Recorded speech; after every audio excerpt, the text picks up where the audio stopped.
Hello বন্ধুরা, আজকের আমাদের রেসিপি ডিমের অমলেট কারি। প্রথমে ডিমগুলোকে ভেজে পিস পিস করে নেব। তারপরে কড়াইয়ে অল্প তেল দিয়ে গোটা জিরের ফোড়ন দেব, পেঁয়াজ বাটা দেব। পেঁয়াজটা একটু ভাজা ভাজা হয়ে গেলে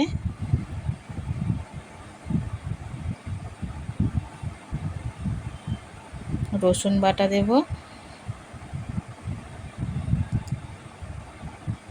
আদা বাটা,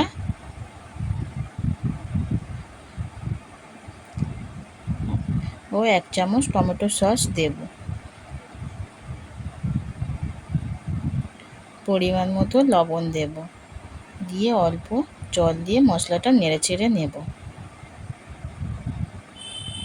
তারপর গোটা গরম মশলার গুঁড়ো, ধনিয়া গুঁড়ো, জিরে গুঁড়ো, লঙ্কার গুঁড়ো, হলুদ গুঁড়ো দিয়ে দেব। অল্প জল দিয়ে মশলাটা ভালো করে কষাতে থাকবো। যত বেশি মশলাটা কষাবে তত বেশি তরকারিটা টেস্ট হবে।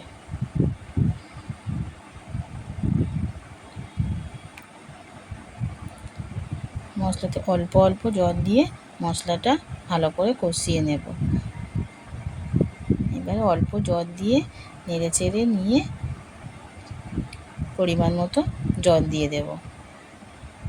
জলটা ফুটে গেলে ডিমগুলো দিয়ে দেব। ডিমগুলো বেশিক্ষণ ফোটাবো না, অল্প ফুটিয়ে নামিয়ে নেব।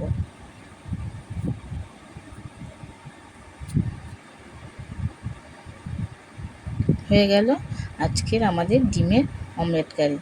আপনারা কেমন লাগলো অবশ্যই জানাবেন কিন্তু।